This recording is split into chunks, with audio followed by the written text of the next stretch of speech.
Hello दोस्तों। आज हम लोग अपनी इस वीडियो में बेसिक अकाउंटिंग टर्म्स के तीसरे पार्ट को पढ़ेंगे। इससे पहले के टर्म्स को हम लोग अपनी प्रीवियस दो वीडियो में डिस्कस कर चुके हैं। आज हम लोग अपनी इस वीडियो में आगे के टर्म्स को डिस्कस करेंगे। चलिए इस वीडियो की शुरुआत करते हैं। इस वीडियो में सबसे पहला हमारा जो टर्म्स आएगा वो आएगा एक्सपेंसेस एंड एक्सपेंडिचर का। हमारा पहला टर्म कौन सा है? एक्सपेंसेस एंड एक्सपेंडिचर का। एक्सपेंसेस क्या होते हैं? Expenses is the cost of thing or services for the purpose of generating revenue. Expenses ऐसी चीज़ों की और सर्विसेज की कॉस्ट होती हैं जिनका जिनका यूज़ किस लिए किया जाता है? रिवेन्यू को जनरेट करने के लिए। ठीक है। एक्सपेंसेस ऐसी चीज़ों की सर्विसेज और कॉस्ट होती हैं जिनका हम लोग यूज़ करते हैं रिवेन्यू जनरेट करने के लिए। एग्जाम्पल, जैसे मैंने ऑफिस एक मैंने लिया और वहाँ पे अपना काम स्टार्ट किया। उस ऑफिस का जो रेंट है वो इलेक्ट्रिसिटी बिल है, वो हमारी क्या है? एक्सपेंसेस है। अगर हम रेंट और इलेक्ट्रिसिटी बिल नहीं देंगे तो ऑफिस में हमें रहने नहीं दिया जाएगा और हम वहाँ से अपना काम नहीं कर पाएंगे और रिवेन्यू को जनरेट नहीं कर पाएंगे। ठीक है। सेकंड हमारा टर्म है expenditure. An expenditure represent a payment with either cash और क्रेडिट, जो कैश और क्रेडिट टू परचेज गुड्स और services and assets. An expenditure represent, expenditure किसे रिप्रेजेंट करते हैं? ऐसी पेमेंट को जो कैश में हो या क्रेडिट में हो, टू परचेज गुड्स और सर्विसेज एंड असेट। ठीक है, जिसका यूज किया जाता है गुड्स और सर्विसेज को और असेट को खरीदने के लिए।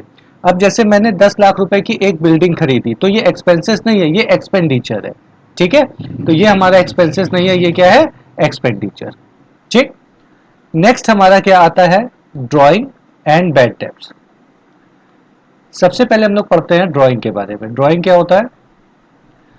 अगर हम लोग ड्राइंग की बात करें तो any cash of value of goods, ध्यान दीजिएगा, एनी कैश और वैल्यू ऑफ गुड्स, या तो कैश होगी या गुड्स की वैल्यू होगी, withdrawn by the owner for personal use. अगर ओनर ने पर्सनल यूज के लिए कोई कैश या गुड्स को विड्रॉ किया है अपने बिजनेस एंटिटी से तो वो हमारा क्या कहलाएगा? वो ड्राइंग कहलाएगा। हम एग्जाम्पल ले लेते हैं। जैसे मेरी एक स्टेशनरी की शॉप है, एक पेन मैंने पर्सनल यूज के लिए विड्रॉ कर लिया, निकाल लिया, तो वो हमारी क्या कहलाएगी? ड्राइंग। लेकिन वो ड्राइंग किस चीज की होगी? वो गुड्स की ड्राइंग होगी। और अगर मैंने अपने स्टेशनरी की शॉप में से 50 रुपए निकाल लिए तो वो हमारी किसकी ड्राइंग होगी? कैश की ड्राइंग होगी। ठीक है। नेक्स्ट हमारा टॉपिक है बैड डेट्स का।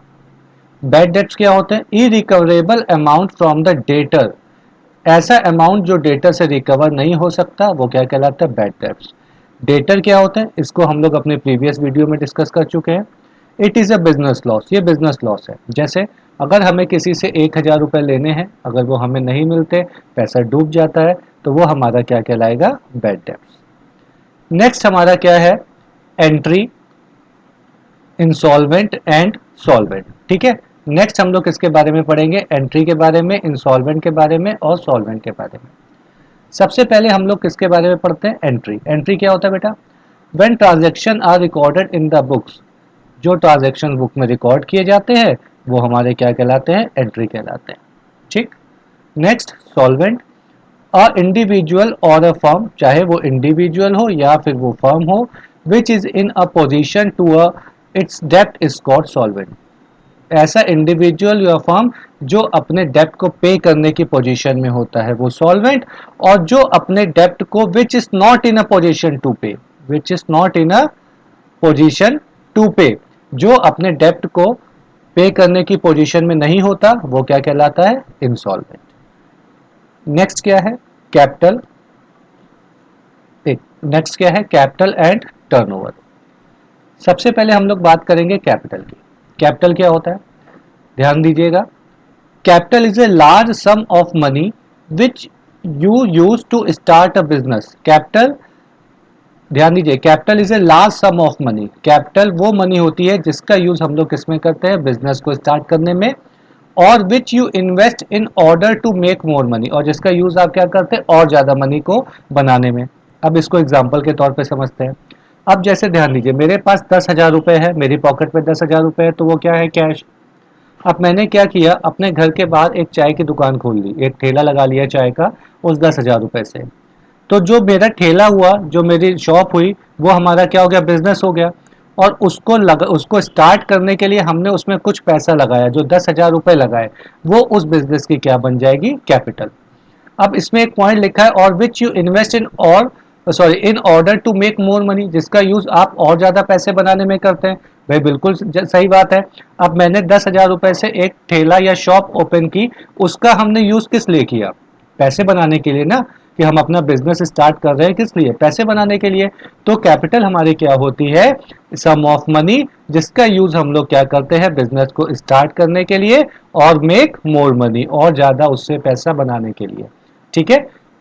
अब बात करते हैं टर्नओवर की। टर्नओवर क्या होता है, turnover means total sale made in a particular period. ध्यान दीजिए, total sale in a particular period. एक पर्टिकुलर पीरियड की टोटल सेल हमारी क्या कहलाएगा, टर्नओवर कहलाएगा। ठीक है। जैसे अगर हम बात करें पूरे साल की, एनुअल हमारा, हम बात करते हैं एनुअल टर्नओवर, तो वो क्या होगा, पूरे साल का। हाफ ईयरली टर्नओवर 6 महीने की अगर हम टोटल सेल निकालेंगे तो वो कहलाएगा हाफ ईयरली टर्नओवर। 3 महीने का निकालेंगे तो वो क्या कहलाएगा, क्वार्टरली टर्नओवर। तो टर्नओवर का मतलब क्या हो गया, तो एक पर्टिकुलर पीरियड की जो टोटल सेल होती है वो हमारी क्या कहलाती है, टर्नओवर। अगर हम एक मंथ की सेल की बात करेंगे तो वो हमारा मंथली टर्नओवर कहलाएगा। नेक्स्ट है रिवेन्यू एंड इनकम। अब इसको समझते हैं। रिवेन्यू एंड इनकम क्या होता है, revenue, income is a recurring nature. इसमें एक पॉइंट आया, रिकरिंग नेचर, ये क्या होता है। रिकरिंग नेचर मतलब जो एक पर्टिकुलर पीरियड के बाद, थोड़े थोड़े समय के बाद हमें मिलता रहे या हम पे करते रहे, वो होता है रिकरिंग नेचर। ठीक है। Income of a recurring nature from any source is called revenue. अगर किसी सोर्स से हमें कुछ समय अंतराल के बाद, एक पर्टिकुलर टाइम पीरियड के बाद कोई इनकम आती रहती है, कोई पैसा मिलता रहता है, तो वो हमारा क्या कहलाता है, रिवेन्यू। ठीक है। जैसे कमीशन रिसीव हो गया, रेंट रिसीव हो गया, सेल हो गई, ये सब क्या कहलाता है, हमारा रिवेन्यू। अब बात करते हैं इनकम। इसको थोड़ा सा ध्यान से समझिएगा कि इनकम हमारा क्या होता है। Income is a different from revenue. ध्यान दीजिए, इनकम रिवेन्यू से अलग है। ठीक है, इनकम जो है वो रिवेन्यू से अलग है। कई बच्चे कंफ्यूज होते हैं, इनकम और रिवेन्यू का दोनों का मतलब एक लगा लेते हैं, लेकिन ऐसा नहीं है। इनकम और रिवेन्यू में डिफरेंस है। क्या डिफरेंस है, sale of goods is called revenue. अगर हम जो माल को बेचते हैं वो क्या कहलाता है, revenue. And cost of goods sold is called expenses. COGS, cost of goods sold को हम लोग शॉर्ट में भी क्या कहते हैं, सीओजीएस, शॉर्ट में सीओजीएस कहते हैं। ठीक है। सीओजीएस हमारा क्या कहलाता है, expenses. Surplus of revenue over expenses is called income. जो हमारा सरप्लस होता है रिवेन्यू का एक्सपेंसेस से, ठीक है, वो हमारा क्या कहलाता है, इनकम। ठीक है। अब अगर आप कहोगे यार ये क्या शर्तें बता दिए, कुछ समझ ही में नहीं आया, तो अब इसको हम लोग एग्जाम्पल से सिंपल वे में समझते हैं। देखिए, जैसे मैंने कोई भी सामान 10,000 रुपए में खरीदा, मैंने एक माल खरीदा 10,000 रुपए का। ठीक है। तो ये हमारा क्या हो गया, सीओजीएस। ठीक है। अब उसको मैंने क्या किया, 12,000 रुपए में मार्केट में सेल कर दिया। सेल कर दिया कितने में, 12,000 रुपए में। तो ये जो हमने सेल किया है ये हमारा क्या हो गया, रिवेन्यू। ठीक, यही तो कह रहे हैं, सीओजीएस इज कॉल्ड एक्सपेंसेस, और जो हमने सेल किया वो revenue. Surplus of revenue over expenses. ठीक है। रिवेन्यू का एक्सपेंसेस से कितना सरप्लस है, अगर हम देखें तो हमें 2,000 रुपए का क्या हुआ, 2,000 रुपए का हमारा उसमें इनकम जनरेट हुआ। ठीक है। सरप्लस कितना है, 2,000 रुपए का। तो यही तो क्वेश्चन हमारा टॉपिक में कह रहा है, surplus of revenue over expenses is called income. तो जितना भी हमारा रिवेन्यू एक्सपेंसेस से सरप्लस में आएगा वो हमारा क्या कहलाएगा, वो हमारा इनकम कहलाएगा। ठीक है बेटा, यहां तक क्लियर हो गया। ठीक।